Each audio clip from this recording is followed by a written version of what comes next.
I feel threat! You're coming close to me. Back off! Threat me again! Normally, time travel stories annoy me quite a lot. But you know what? I figured I'd give this one a shot. You know how you add a movie to Netflix, right? After you scroll past a bunch and then you find something that you're interested in. So then you add it to your list. And then months go by and you still haven't watched it yet. Yeah, I know the feeling. So, about a week ago, I was the uncultured swine who still hasn't seen the Back to the Future movies. But now, at the time of making this video, I can proudly say I am now a qualified film buff who has now seen the brilliance that is the Back to the Future trilogy. I didn't experience these movies by myself though. I actually made a whole big thing out of it and I gathered my family around and we watched this entire trilogy in one day together. Because I looked at my Netflix account and it turns out I was running out of time to watch these movies. So I am essentially going to be delving deep into this franchise and I'm going to explain what I loved about it. Yeah, that's the intro.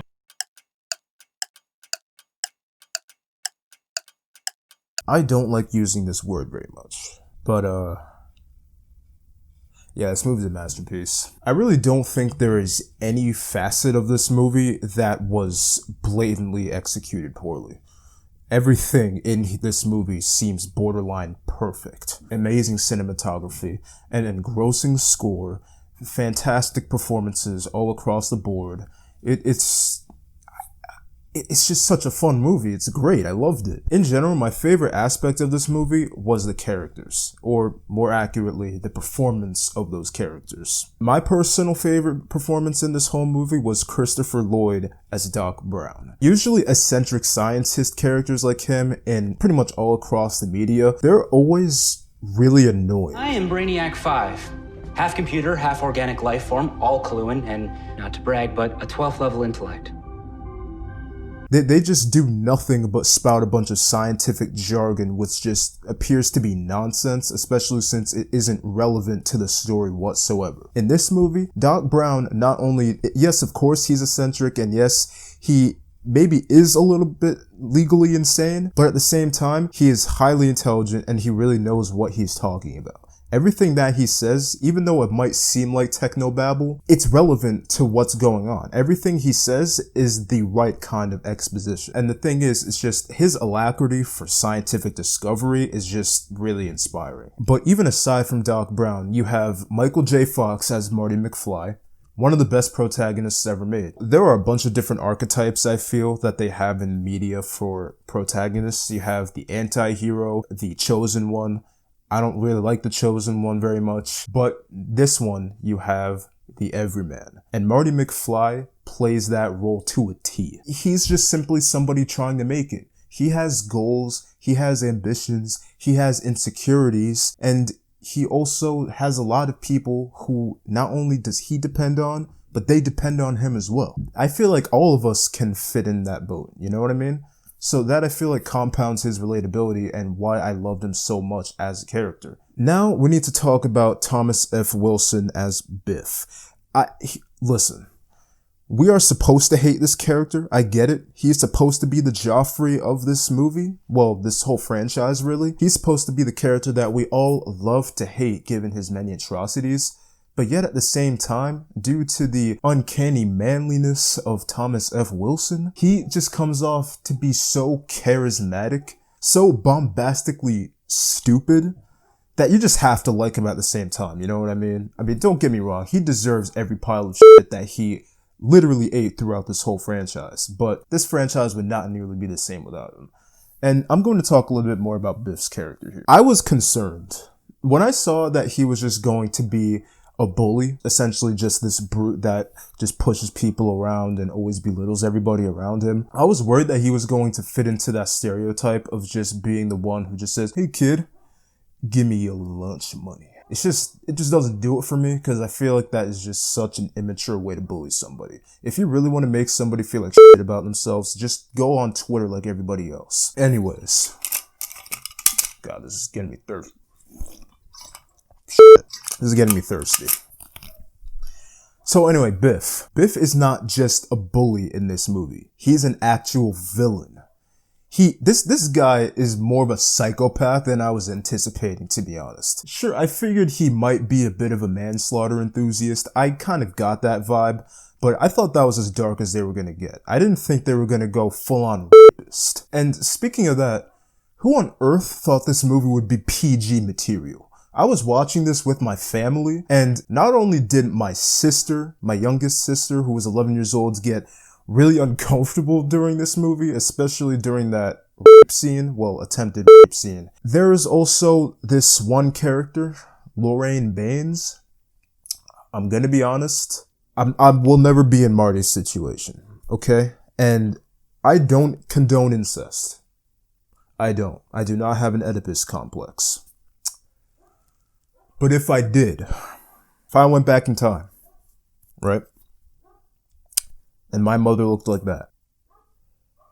Who am I kidding? There's no way I'm going through with that one. Are you kidding me? Look, I get it. Michael J. Fox, yeah, he's charming, he's charismatic. And you know what? I can't really blame him for being attracted to her. And I can't blame her for being attracted to him either. I mean, it's not Marty's fault that his mom grew up as an avid Game of Thrones fan. Where does he come from? Yeah, where does he live? I don't know. But I'm gonna find out. Alright, I'm gonna be honest. If I had a girl ever look at me that way, even if she was batshit insane, I think I would still give it a try. And now let's move aside from the characters. Aside from the characters, the score, it's just one of those movie scores where after I'm done watching the movie, that theme is just playing around in your head nonstop for the next week. The score is just not only upbeat and inspiring, it's really invigorating as well. It just makes you feel like you're in the middle of a time heist. It makes you feel like you want to go on an adventure. The cinematography is excellent. The way how the movie starts off with this one panning shot and then you have the diegetic sound in the background with the clocks ticking, that just compounds the whole notion of time. It was a phenomenal way to start. It was brilliant. I loved it, especially since it kind of reminded me of the Spider-Man PS4 opening where you have this whole room vignette that's kind of being displayed on the screen so you get an insight on what the character is. I feel like that's a great way how to do visual storytelling. A lot of movies could learn how to do that better. So let's just hone in on the two star characters in this movie, Marty McFly and Doc Brown. The chemistry between Doc Brown and Marty McFly, I don't want to say it carries this movie because it kind of gives the connotation that this movie would be another failure without them. But I'm just going to go ahead and say it. This movie would probably not be good if it weren't for the chemistry between these two characters. And the thing is, they don't go out of their way to explain to the audience how they actually met each other. They just leave that entire section of their relationship riddled with ambiguity. And I really liked it. And besides, how exactly would the story have gone anyway? Hey there, Marty. You want to see my flux capacitor? Another thing I want to talk about is this movie's writing. This is one of the most well-written movies that I have ever seen, and I've seen The Adventures of Shark Boy and Lava Girl. The thing with this movie is that the writers understand you don't have to make a character's situation more stressful by simply just adding the number of villains that they have to fight. Yeah, I'm looking at you. This movie just has conflict on top of conflict on top of conflict. You have his mother falling in love with him, and the mother needs to fall in love with his dad because he won't exist anymore, so he has to resolve that issue. Biff is essentially completely trashing on George McFly, and that just goes on through the rest of their lives. And of course, Marty is affected by that. So, of course, that needs to be resolved. And then you also have the whole plot point where he needs to go back to the future. Roll credits. So this movie just has all these conflicts, and then once they're all compiled together, you just get this big blast of an experience. Towards the end of the movie, I was asking myself, how many climaxes is this one movie going to have? It got to the point where it was a bit ridiculous, but I was okay with it because it was still a lot of fun to watch. And you see, this movie is the right type of fun. It's the type of fun that makes you feel so much better after watching it, not only because you're elated, but you actually kind of use your mind a little bit. But you see, the best part of this movie, or shall I say the heart of this movie, it's not the score, It's not in the visual effects. And honestly, it's not even really the whole premise. No, it's not. It's relationships. It's the relationships that Marty has with all of those people in his life, with his family, with Doc Brown, and with how he was able to motivate his father in a way to motivate himself. In general, the whole concept of parallelism between him and his father was just brilliantly done, and that's another thing that I'm able to relate to Marty on. This movie is well paced from beginning to the end. There is not one point throughout this entire film that I felt it was going too slow or if it was going way too fast, despite the highly energetic ending. Because that's the thing. That's another thing with the energy towards the end of the movie. Of course, I was aware that there were 2 other movies, so it was clear that Marty was going to die, but when his hands started to fade while he was on stage, that gave me heart palpitations, man. So yeah, this movie, brilliant, amazing, masterful. I'm giving it a 9.5 out of 10.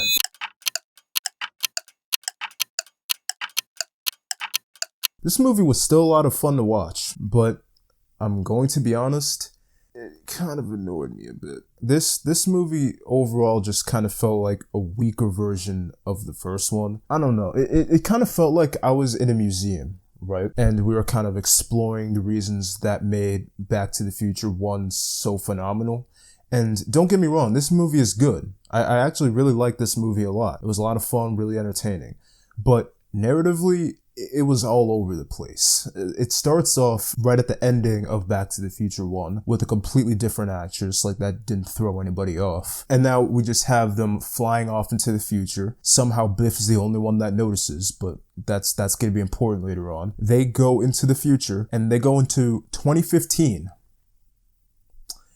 Do I really have to elaborate on why this is so off-putting for me? They estimated in 2015 that we were going to have flying cars and that we were going to have legitimate hoverboards like that you can just buy at a retail market. Yeah, they clearly put way too much faith in humanity at the time. I'm really disappointed in you, Elon Musk.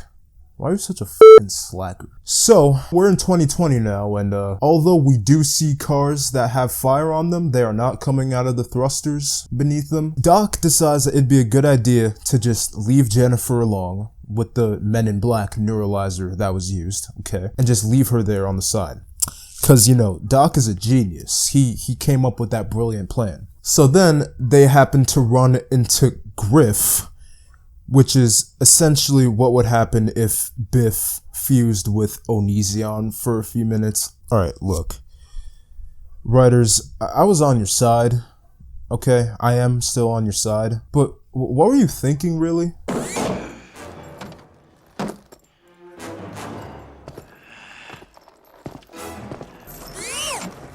Look on! Batter up! What the hell was this? Alright, anyways, back to the movie. The whole motive of this movie is to essentially fix Marty's descendants, right? Because apparently he's a huge screw up, and they need to essentially fix that future. And they go back to the past. Well, Marty goes back to 1985, only to realize that 1985 is now completely screwed up because Marty's a huge dumbass and left the DeLorean open, unlocked, completely unattended, only for Biff to just go in and somehow figure out how to operate the DeLorean, knowing that he needed to go at 88 miles an hour and go through the space-time continuum like that and come out at exactly at a point in time where it would be the most opportune for him to have a more positive future for himself. What? So yeah, then after that, Marty finds out everything is messed up. He realizes that now his mom is a slut. Oh, sorry. The mom is very expressionistic, and she decides to fall for Biff in order to secure her family monetarily. And of course, unbeknownst to her, Biff is actually the one who murdered George McFly in this alternate timeline. So now, in order to fix this, they have to go back into the past, back to 1955, and also they have to go back to the Future. The way how they maintain the continuity through this part of the film, I have to say, easily the best part. The way how Marty is just going around and trying to sneak his way around to make sure that none of his variants witness him, that was brilliantly done. I loved that. All the characters were generally weaker in this movie, and that includes Doc Brown as well, unfortunately. In the first movie, he was an overly enthusiastic scientist with just such an alacrity with the mysteries of the universe. Take that with his ingenuity and his altruism that he has for Marty. In this movie, he's really just the bumbling sidekick. He loses all of his intellect as well, as he thought it'd be a good idea to bring Jennifer along and just leave her in an alleyway. I do not have to elaborate why this was such a stupid idea. And then towards the end, Doc gets blasted off back to 1885, so then that hints that the next movie is going to be going further into the past. I thought that was a good way to conclude things, especially paralleling what Marty did for Doc in the first installment, where he left a message for the future counterpart of that character. Yeah, I thought that was well done. So then it has to end off with Marty going back to the Doc at 1955, and that's how we get to Back to the Future Part 3. I feel like I spent a lot of time just denigrating this movie, and that's not fair, because this movie is in no way, shape, or form bad. This is still a really entertaining movie, and even by writing standards, it's good, especially with the way how they go through Back to the Future from a different perspective. It was still a well-done movie. It was simply just not as good as the first one, which was kind of what I was expecting anyway. But anyways, really entertaining, but really messy. I'm giving it a 7 out of 10.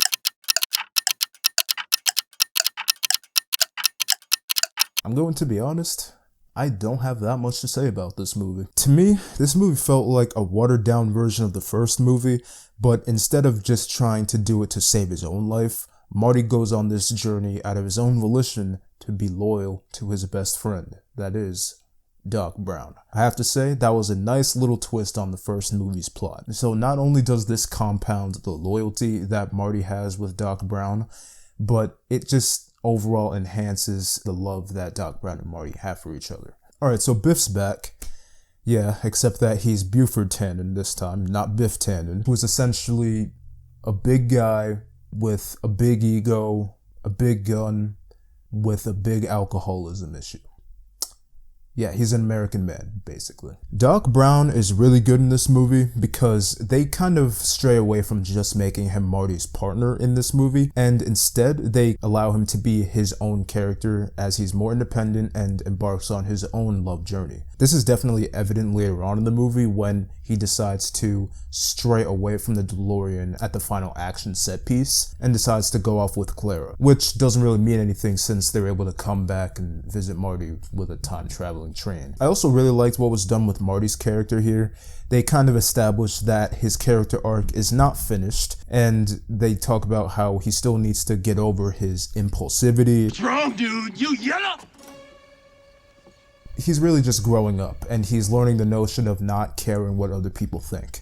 This is especially evident when he plays the role of Clint Eastwood, and he's about to go up against Buford Tannen, and he refuses because he is aware that he is going to die if he goes forward with that duel. At least that's what he believed at the time. So he was not willing to take that risk because he thought that he had other things that he needed to achieve. So I thought that was a great message, and it really did solidify Marty's character in this movie. So well done. In comparison to part 2, I feel like this movie did a better job at sticking to the roots of what Back to the Future is really about. And what exactly is Back to the Future about?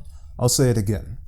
It's about Marty's relationships. And of course, part 3 makes a great compliment to part 2 because I learned after the fact that both parts 2 and 3 were made at the same time. Yeah, that makes a lot of sense. So overall, I feel like when you watch both of those movies together, the story seems to be a lot more cohesive, and maybe that's what allowed that experience to overall be better for me. Yeah, in general, this movie was still really fun, still had the great camaraderie between Doc Brown and with Marty McFly, and it still expanded on both characters as individuals. And it provided a flawed but satisfying resolution to the Back to the Future trilogy. I'm going to give this movie an 8 out of 10. Of course, based on my ratings alone, you can tell that I rate Back to the Future 1 on top, Back to the Future 3, and then Back to the Future 2 at the bottom. And the reason why I made that particular ranking, even though I loved all 3, It was purely based off of the themes that were covered in each individual movie. Let's look at it this way. Back to the Future 1, the theme is family. Back to the Future 3, the theme is friendship. What exactly is Back to the Future Part 2's theme? Consequences? I mean, that was the best that I could come up with, but the primary motif of that story isn't based on how Marty interacts with the other characters in the movies. So that is exactly why Part 2 is the weakest one in the trilogy, in my opinion. Which is unfortunate, because it is still really entertaining, but I feel like if it was just honing in a little bit more on the familial aspect, yeah, it would just be a little bit better. But hey, who am I to criticize? This movie, all these movies are essentially art pieces. Thank you so much for watching. And now I can proudly say I am a film buff. And yeah, I'm sure about that. I don't need to watch anything else in order to claim that I am. Oh, motherfucker.